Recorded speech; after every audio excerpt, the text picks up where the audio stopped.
안녕하세요. 어, 후원해주신 분이 요청하셔서 사실 이건 나중에 올리려 했는데 일단 먼저 한번 해보겠습니다. 오늘 공부할 거는 남방도일인데요. 저는 아직도 이걸 왜 남방도일이라고 부르는지 잘 모르겠습니다. 뭐 일수고 몇 도 이렇게 관련된 건지는 알겠는데 우리가 얘를 일반적으로 이제 디디법이라고 부르고 사실 부를 일도 없어요. 우리가 얘를 디그리 데이를 우리가 얘기를 하는 거죠. 디그리 데이라고 하면 결국 우리는 난방 용량을 구하기 위한 겁니다. 정확히 말하면 난방 용량이라기보다 난방을 하기 위해 연료 소비량을 구하기 위해 쓰는 방법인 거죠. 제가 이거를 사실 안 올리려고 했던 이유는 이게 문제점이 많아서 실무에서 쓰이지 않는다는 점 때문에 이제 아슈레에서도 거의 몇 페이지 안 나오고 크게 의미가 없어진 방법인데 요청을 하셨다는 건 아마 시험에 나와서 요청하지 않으셨을까 생각이 듭니다. 자, 난방도일의 개념을 살펴보면 종류부터 볼까요? 뭐 단일 척도다, 다중 척도다 이런 거 하는데 그런 거 필요 없고 실질적으로 네 가지 방법이 있습니다. 우리가 가장 기본이 되는 DD법이 있을 거고 이게 이제 디그리 데이법이죠. 그리고 우리가 수정 디그리 데이법이 있어요. 수정. 뭔가를 수정했다는 거겠죠. 쉽게 생각하면 얘를 이렇게 보완했다는 뜻입니다. 그래서 우리가 수정 디그리 데이법을 뭐 CDD라고 부르기도 하고요. 그 다음에 이제 가변 DD법이 있습니다. 당연히 또 모르겠지만 얘도 이렇게 보완한 거겠죠. 이제 듣다 보시면 나중에 다 이해가 되실 겁니다. 가변이니까 VDD가 되고 원래 이렇게 우리가 난방 연료 소비량을 구하기 위해 사용하는 방법인데 실제로 우리가 이걸 써먹다 보니까 냉방까지도 써보고 싶은 거예요. 그래서 우리가 여기 이렇게 하나 붙여서 우리가 확장 DD법이라는 게 생기게 됩니다. 얘는 뭐 먼저 간단하게 설명을 드리면 뭘 확장했냐면 냉방까지 포함을 하려고 냉방까지 우리가 도일법을 적용하다 보니까 얘를 확장 디그리 데이법이라고 부른 거죠. 아마 이 EDD였을 거예요. 그러니까 우리가 EDD를 확장 디그리 데이법이다. 한번 간단하게 봐보겠습니다. 얘는 중요한 건 원래 이 일수예요. 일로서 평가를 하겠다는 거기 때문에 우리가 이런 그래프를 한번 먼저 이해를 해볼 필요가 있습니다. 아주 간단해요. 난방을 기준으로 할 거니까 제일 추운 게 1월인가요? 그럼 여기를 1월이라고 봐보겠습니다. 그럼 뭐 1월을 뭐 2월 한 3월 하고 거꾸로 여기는 한 11월이라고 해볼게요. 그 다음부터 이제 1년 주기가 되는 거죠. 이게 월이 될 거고. 자, 1로 보겠습니다. 1. 이 숫자는 월을 표시한 거지만 여기가 이제 3월까지니까 뭐 60등분 돼 있다. 뭐 이런 식으로 생각해 주시면 될 것 같아요. 그리고 이제 세로축은 Y축은 온도가 됩니다.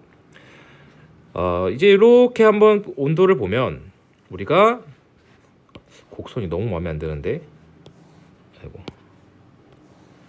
이런 식으로 잘 안 그려지네요. 촉을 갈아가지고 더 안 그려집니다. 뭐 온도가 우리가 뭐 예를 들어 지금 저는 의정부에 살고 있는데 의정부면 여기가 거의 마이너스 20도 이하까지도 떨어지는 날이 있죠. 이런 식으로 우리가 뭐 온도가 있을 거예요. 그럼 우리가 실제로 난방을 언제 할 거냐는 거죠. 그래서 우리가 이 기준 온도를 우리는 죄송합니다. 제가 이걸 설명을 안 드렸네. 얘가 이제 외기 온도입니다. 외기 온도. 실제 우리가 날씨가 1월이 가장 추우니까 온도가 가장 떨어진 거고 여름으로 갈수록 뭐 7월이고 뭐 8월이고 하면 더 높겠지만 이렇게 크게 상관없으니까 자 이런 식으로 우리가 외기 온도가 변할 거예요. 그러면 우리가 추워지면 난방을 시작해야 되는데 우리가 이 난방을 시작하는 외기 온도의 기준점을 18도로 봅니다. 이 기준은 제가 왜 이 온도로 나왔는지까지는 잘 모르겠어요. 우리가 설계를 할 때 기본적으로 20도씨를 난방 온도를 기준으로 하고 있는데 실제로 우린 더 높게 하는 경우도 많죠. 자, 이 18도씨가 제가 이게 일본이 먼저인지 아슈레가 먼저인지 독일이 먼저인지 잘 모르겠는데 우리가 아슈레에서는 65화씨를 기준으로 난방도일을 계산하고 있습니다.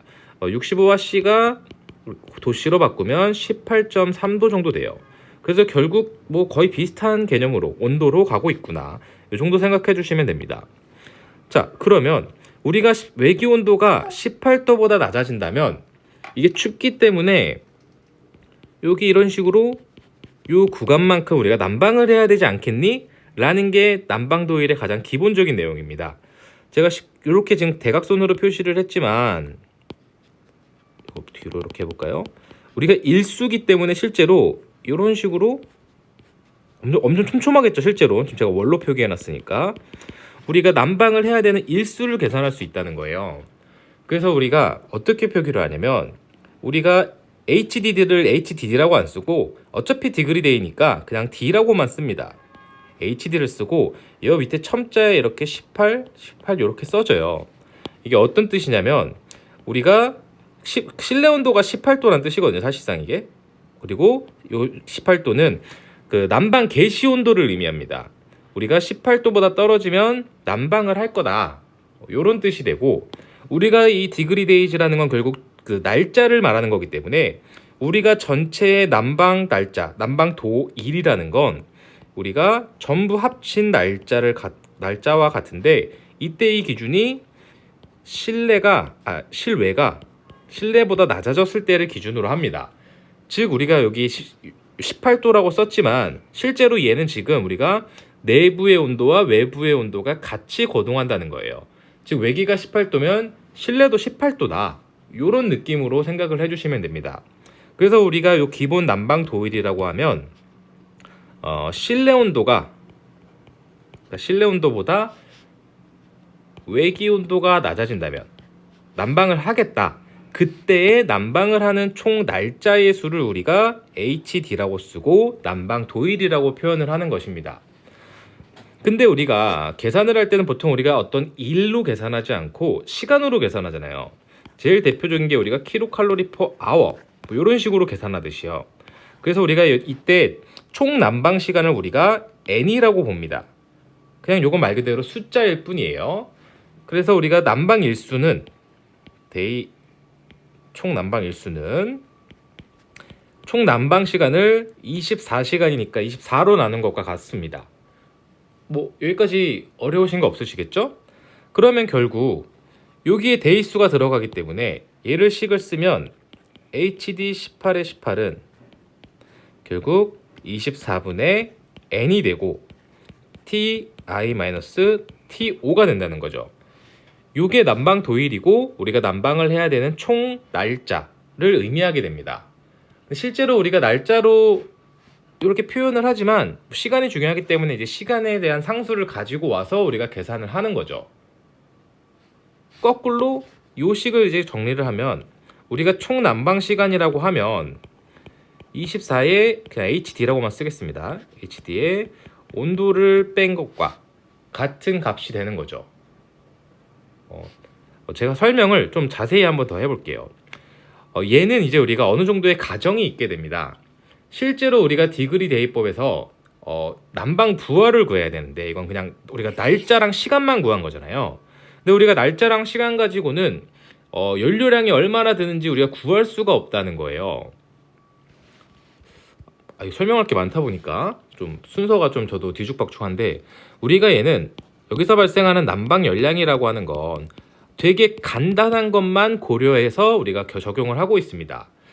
얘 발생하는 난방 열량은 실제로 말하면 우리가 내부의 열 손실량이 되는 건데 우리가 여기서 발생하는 열 손실량은 간단하게 두 가지로만 보고 있습니다.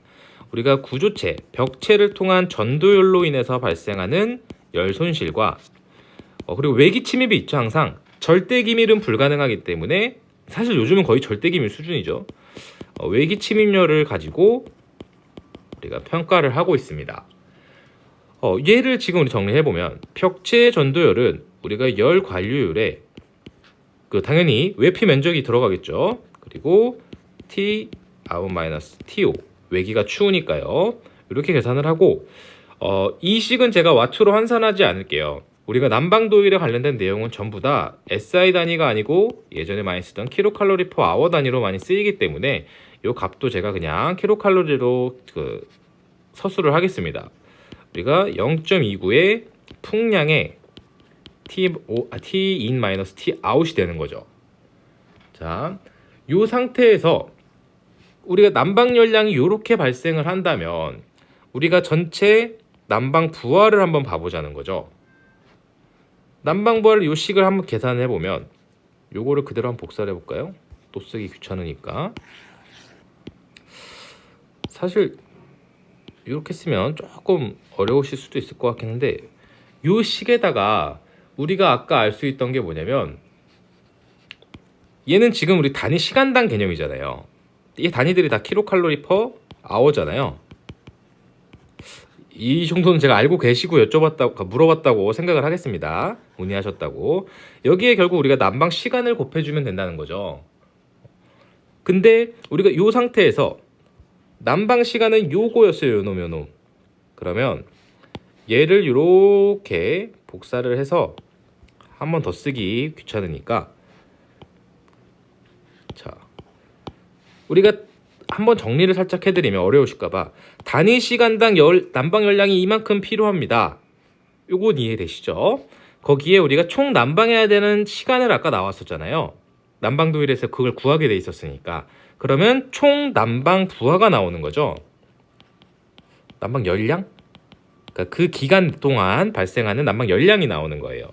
근데 우리가 얘가 지금 n이었으니까 여기에 우리가 얘를 대입을 하면, 자, 한번 봐볼게요. 우리가 요 괄호 제가 아까 삭제했었는데 의미가 없어서, 지금 우리가 얘 이렇게 날릴 수 있죠? 이런 식으로. 어차피 같은 식이니까.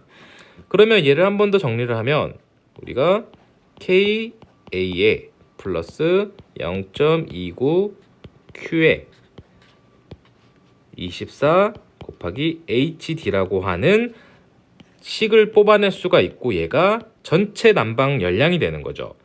난방 열량이라고 말을 하니까 조금 헷갈리실 수 있겠는데, 쉽게 말하면 여기 면적입니다.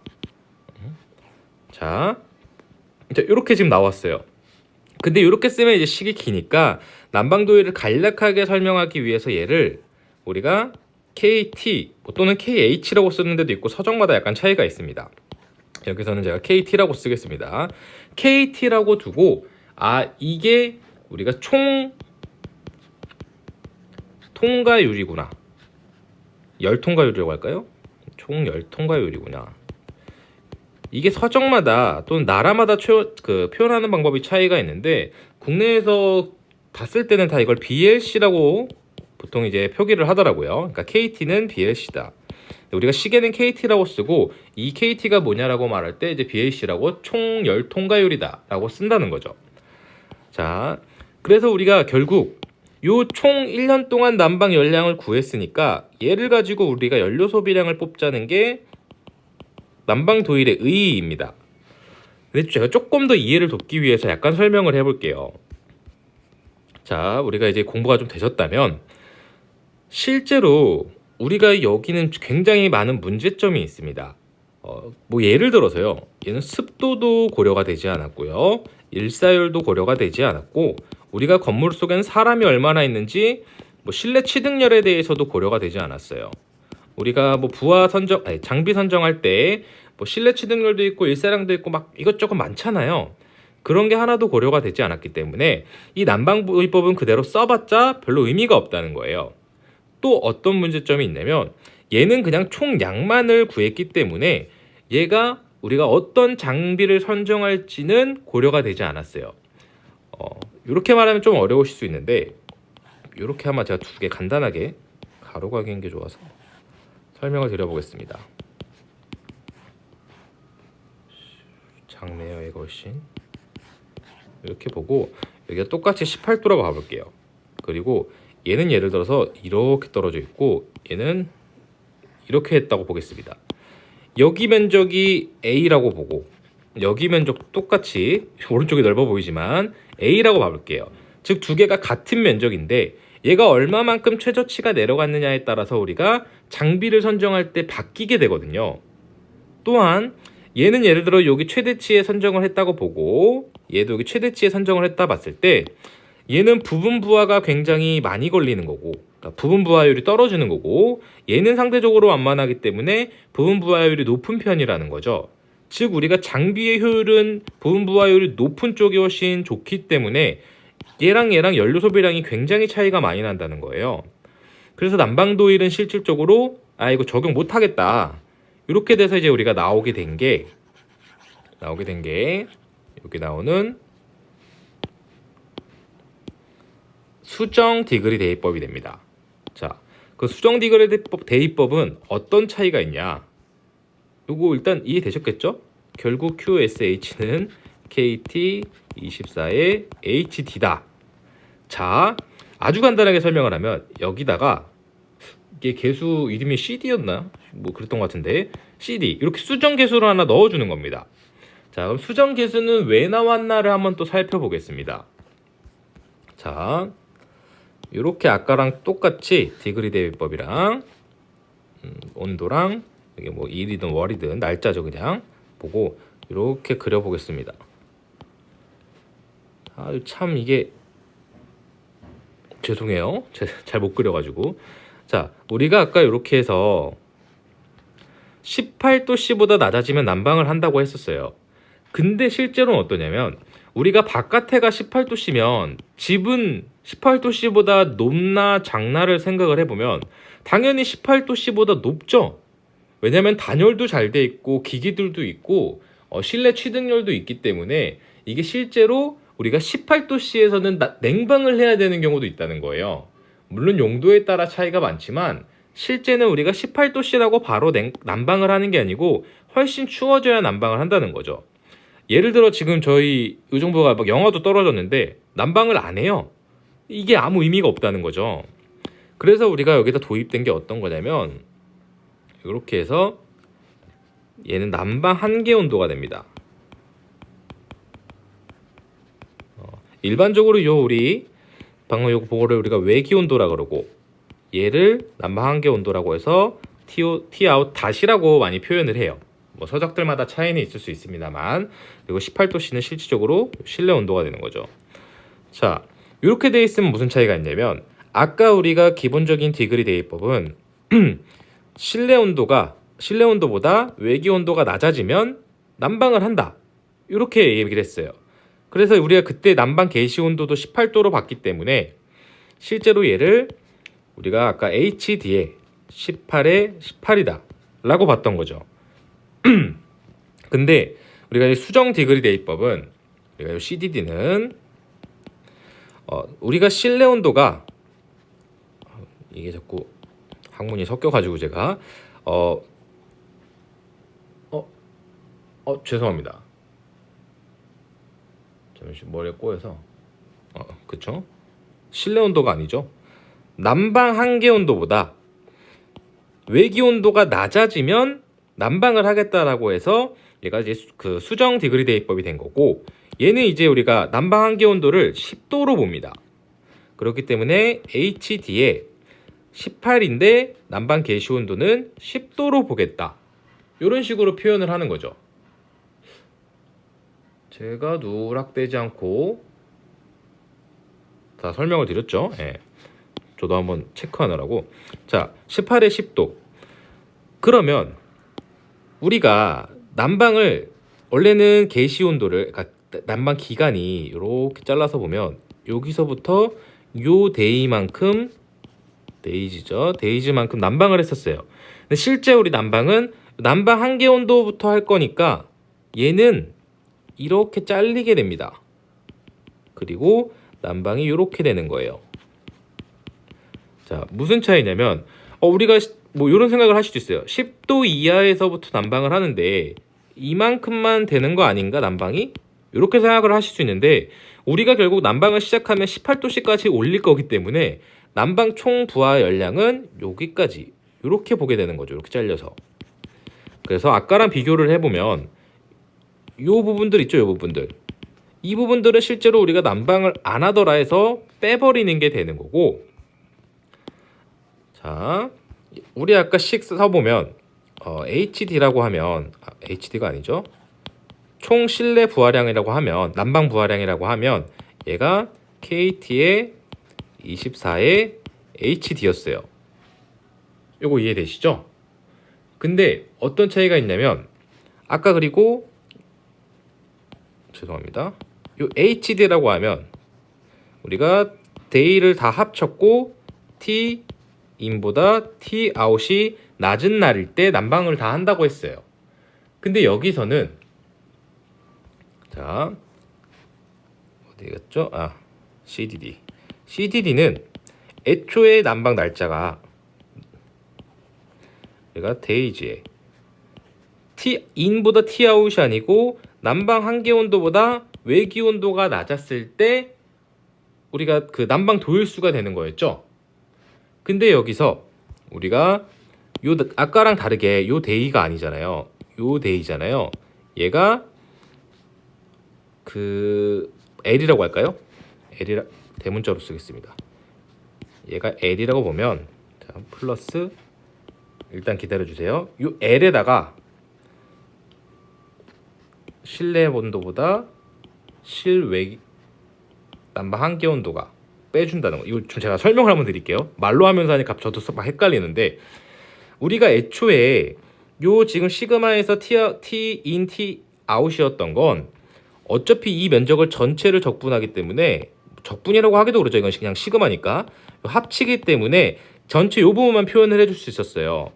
근데 요 데이지에서 합쳐보면 T아웃보다 T아웃 다시보다 프라임보다 T아웃이 낮은 곳을 이렇게 합치게 되면 요 부분만 합쳐진다는 거예요. 요 부분만.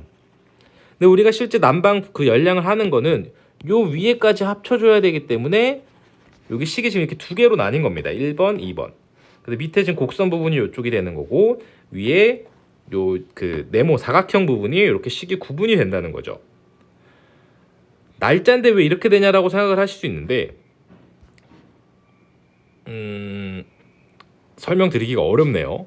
이거 제가 좀 더 고민을 했어야 되는데 저도 말하다 보니까 약간 어려우실 수 있을 것 같습니다. 뭐 근데 크게 안 중요하니까 혹시 제가 궁금하시다고 얘기하시면 제가 좀 더 맞춰볼게요. 제가 그것까지 다 답을 안 맞춰봐가지고 단이나 자 우리가 예를 보면 결국 아까 말씀드렸던 것처럼 KT부터 쓸까요? QSH는 KT의 24의 N에다가 CD라는 걸 곱해주게 됩니다. 자 여기서 이 CD라고 하는 건 우리가 뭐 책에서는 일반적으로 실측에 의한 보정계수라고 나오는데 사실 꼭 실측이라기보다는 이게 나라마다 좀 차이가 있는데 이 KT라는 거 있죠. 얘가 일본 같은 경우에는 그 법에서 줍니다. 법에서 법적 기준을 주게 돼 있고 그럼 실제로는 우리가 이거보다 훨씬 작은 값이 나온다는 거예요. 그래서 우리가 얘를 일반적으로 0.5에서 0.8 정도 우리가 실제 계산한 난방 그 부하량보다 훨씬 적은 양이 나오기 때문에 이런 식으로 우리가 좀 줄여줘야 된다. 이런 걸 나타낸 게 수정 디그리 대입법이 됩니다. 잠시만요. 제가 빼먹은 게 있나 한번 살짝 보고 크게 없는 것 같습니다. 자, 중요한 건 우리가 한번 살짝 정리를 해보면 디그리 대입법은 18도씨보다 온도가 낮으면 외기 온도가 난방을 할 거다. 왜냐면 실내 온도를 지금 18도씨로 봤다는 뜻이죠. 그리고 수정 디그리 데이는 우리가 외기가 18도보다 낮아져도 난방 안 하니까 실제로 10도보다 떨어져야 난방을 하니까 그렇게 봐야 된다. 요런 의미입니다. 근데 여기서도 이제 우리 또 문제가 발생을 하죠. 뭐냐면 실제로 우리가 가장 큰 부하 중 하나인 실내 부하를 고려하지 않았다는 거예요. 실내 부하와 일사량을요. 그래서 우리가 이거를 또 약간 변형한 게 우리가 이제 가변 디그리 대입법이 됩니다. 이게 이제 VDD라고 부르죠. 자, 우리가 얘는 어떤 거냐면 제일 중요한 걸 먼저 설명을 드리자면 얘는 우리가 BPT를 도입한 거예요. 우리가 BPT라고 하면 이제 밸런스인데 균형점 온도를 도입을 했다는 거죠. 균형점 온도인데 균형점 온도가 뭐냐면 우리가 어떤 구조체가 있다고 보겠습니다. 그러면 이 구조체가 외기 온도랑 실내랑 열 교환을 했을 때 온도가 계속 일정한 거예요. 그러니까 예를 들어서 더 이상 온도가 떨어지지도 않고 열이 온도가 오르지도 않는 뜻입니다. 우리가 건물을 생각해 보면 우리가 이 건물에는 우리가 햇빛에 의해서 일사열이 들어오게 되죠. 일반적으로 I라고 많이 표현을 합니다. I가 아니죠. 얘가 S죠. 그리고 우리가 실내열이 있죠. 실내에서 발생하는 뭐 인체에 의한 발열이든 전구에 의한 거든 어떤 전열기기에 의한 거든 우리가 이런 실내 발열량을 우리가 I라고 합니다. 그리고 우리가 외부로 발생하는 소인실량이 있을 거고 그게 K 델타 T가 되겠죠. K A 델타 T라고 쓰셔도 되고. 자, 근데 우리가 보통 면적까지 다 고려하지 않고 그냥 얘를 아까 균형점 온도를 봤으니까 균형점 온도가 아니고 그 도일법에서 우리가 얘를 다 KT로 우리가 합쳐놨으니까 얘를 그냥 총 열관료율이 이제 KT라고 받고 손실을 얘를 델타 T라고 이렇게 표기를 할 수 있을 거예요. 왜냐면 애초에 이 손실량에 의한 걸로 우리가 난방 부하량을 구한 거였잖아요. 연료 소비량을. 그렇기 때문에 우리가 여기다가 이 실내 취득열과 일사열을 같이 고려해서 우리가 해줘야 된다. 우리가 이 상태에서 아무 변화가 없을 때, 즉 요 두 가지와 손실량이 같을 때를 우리는 그때의 온도를 균형점 온도라고 부릅니다. 그래서 얘를 식을 한번 세워보면 KT의 델타 T는 우리가 S 플러스 I다라고 간단하게 쓸 수 있을 거예요. 뭐 이해되시죠? 근데 우리가 이 식을 자, 요 식 돌려서 맞춰보면 결국 이 두 개가 같다는 거니까 우리가 KT의 델타 T에 마이너스 햇빛의 실내 취득열을 하면 얘는 0이다라고 표현을 할 수 있겠죠. 아니면 이렇게 해서 이렇게 플러스로 둘 수도 있을 거고요. 자, 우리가 이때 이 델타 T를 풀어서 봐보면 결국 열 손실은 KT의 T in 마이너스 T out이고 그리고 S 플러스 I가 0이라고 쓸 수 있겠죠. 우리가 이제 이때에 외기 온도를 우리가 이제 균형점 온도라고 하는 거예요. 즉 외기 온도가 균형점 온도일 때 실내는 온도가 오르지도 않고 떨어지지도 않는다. 그럼 이때 우리가 이 균형점 온도를 BPT라고 쓰니까 우리가 BPT는 이 식을 이렇게 요리조리 정리하면 우리가 실내 온도에 일사열과 실내 취득열의 합이 되고 여기에 KT로 나눠주면 우리가 이 균형점 온도가 되는 거죠. 그래서 이 지금 균형점 온도가 갑자기 왜 나왔냐면 이 균형점 온도일 때 우리는 난방을 개시하겠다는 겁니다. 정확히 말하면 균형점 온도보다 낮아질 때 우리가 처음에 보시면 얘는 18도보다 낮아지면 그냥 무조건 난방을 하겠다 이런 개념이었어요. 근데 실제로 누가 그렇게 하냐? 더 추워져야 하지 라고 도입된 게 수정디디법이라고 해서 18도 15 기준이 아니고 난방 한계 온도인 걸 우리가 10도로 보고 10도보다 낮아져야 하겠다 라는 거였는데 실제로는 건물의 특성에 따라서 우리가 그 외부 단열뿐만 아니라 실내에서 발생하는 열이나 일사열이 많이 들어온다면 난방 부하가 줄어들지 않겠냐. 즉 요 위에 그냥 위에다 그릴게요. 얘는 난방 개시점을 이렇게 긋고 건물마다 따라서 BPT가 더 높을 수도 있고 낮을 수도 있을 거예요. 얘는 BPT를 기준으로 하겠다. 균형점 온도를 기준으로 그거보다 추워지면 실제로 우리가 점점 추워지는 거니까 그걸 난방 기준으로 하겠다는 게 우리가 가변 디그리 대입법입니다. 그래서 얘도 굳이 쓰자면 HD에 18에 항상 18도는 우리가 실내 온도 18도로 맞추겠다는 뜻이기 때문에 18도가 들어간다 보시면 되고 난방 개시 온도를 얘는 이렇게 균형점 온도로 하겠다 이런 개념이 됩니다. 뭐 이제 어차피 잠시만요 목이 그래서 얘는 우리가 요거를 이렇게 쓰면 이제 기니까 얘는 난방 도일에다가 우리가 균형점 온도인 밸런스 포인트를 썼다 이런 식으로 표시를 하게 되고 우리가 식을 살짝 아까부터 한번 살짝 보면 같은 내용입니다. 우리가 디그리 대입법은 외기 침입열과 전도 손실량에 시간 곱해주고 우리가 난방을 해야 되는 일수인 도일, 난방 도일을 곱해줬었어요. 그리고 수정 디그리 대입법에서는 똑같이 그냥 디그리 대입법을 적용을 해준 다음에 실제는 차이가 있으니까 우리가 여기에 보정계수를 적용해주자라고 계산을 했었습니다. 그리고 가변 디그리 대입법은 결국 같은데 이번에는 우리가 이 도일을 바꿔버렸잖아요. 그렇기 때문에 우리가 여기에 균형점 온도를 도입한 난방 도일 값을 곱해주게 되면 이게 가변 디그리 대입법이 됩니다.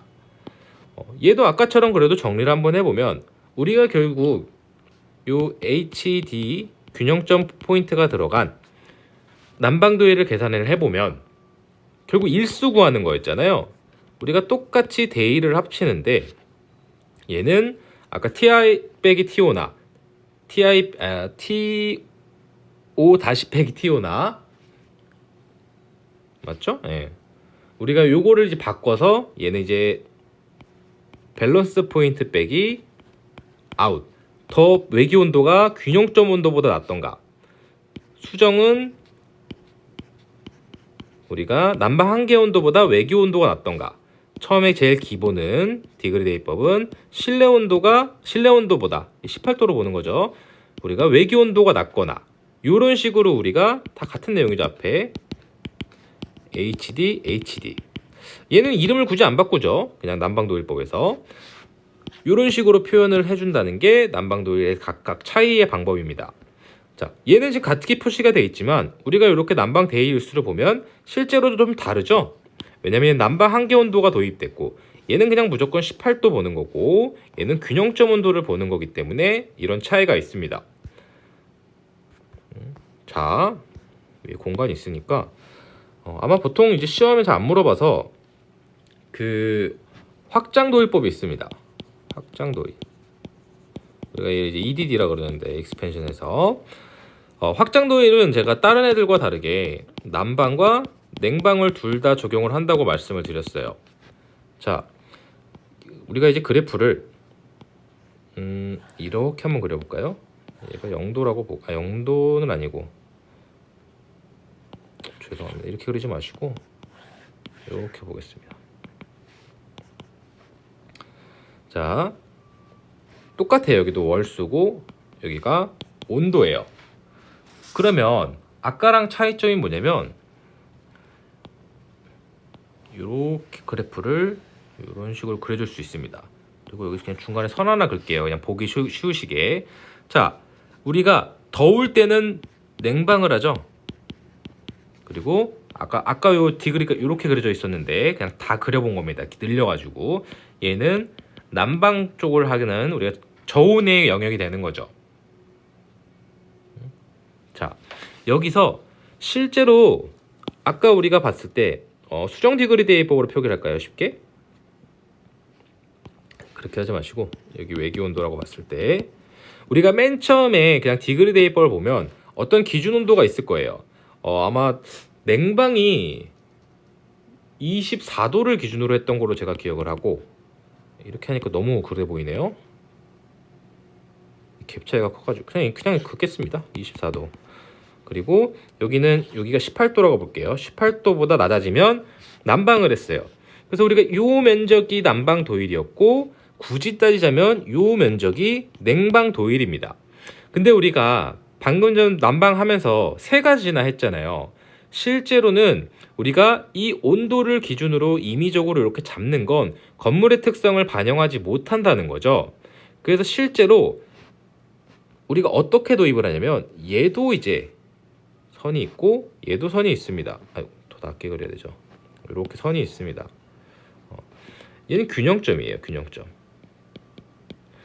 우리가 아까 균형점 온도보다 낮으면은 그 난방을 개시한다고 말씀을 드렸어요. 즉 요걸 약간 바꾸면 어떻게도 표현을 하냐면 이거 설명을 좀 쉽게 드리고 싶은데 제가 설명을 잘 못하겠네요. 이런 식으로 우리가 건물의 특성에 따라서 실제 도일이 이렇게 줄어든다는 걸 표현하는 거예요.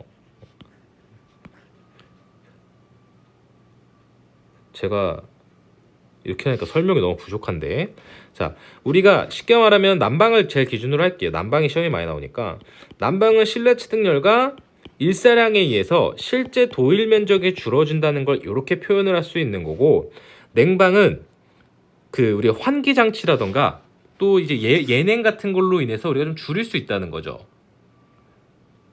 이것도 원래 장파 반사 이런 거 해야 되는데 제가 그거 설명을 다 드리면 너무 많이 나가는 것 같아서 이 내용은 죄송하지만 좀 무시해 주시고 제가 설명을 나중에 보충을 하더라도 실제로 우리 확장도일은 그냥 어렵게 생각하지 마시고 난방만 하던 걸 냉방까지 늘려서 본다는 개념입니다. 근데 제가 설명 이렇게 뚝 끊으면 너무 갑자기 어려우니까 그러니까 혼란이 있으시니까 약간 설명을 드릴게요. 난방만 가지고 보는 게 좀 좋을 것 같은데, 우리가 이렇게 한번 정리를 해보면, 이거 왜 이렇게 안 그려지죠 이거?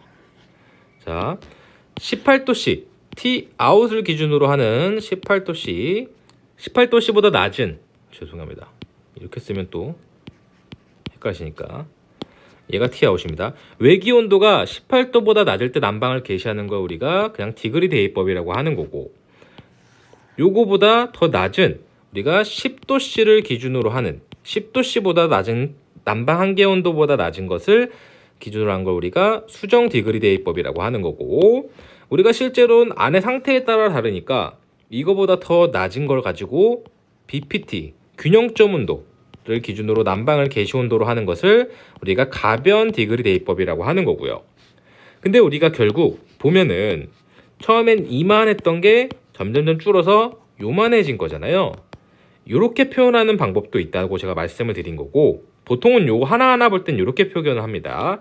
실제로 우리가 결국 이 면적을 구하는 거기 때문에 얘를 실제 우리가 그 균형점 온도를 고려했더니 이 도일이 요렇게 줄어들었다, 이런 식으로 표현을 할 수도 있다는 거예요. 이렇게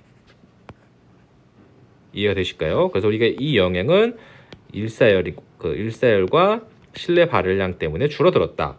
확장은 우리가 이걸 이제 냉방까지 확장했다는 내용이고, 이게 냉난방이 다 표현된 확장도일 그래프가 이렇게 표현이 잘 안 돼 있고 보통 이렇게 줄어들었다는 식으로 표현이 많이 돼 있어가지고 제가 이렇게 약간 그린 건데, 이러면 또 요 줄어든 내용에 대해 설명을 더 하면 너무 길어질 것 같아서 요건 약간 생략하겠습니다. 제가 뭔가 좀 어수선하게 좀 녹화를 한 것 같은데, 혹시 이해 안 되시는 게 있으시면 댓글 남겨주시기 바랍니다. 오늘도 감사합니다.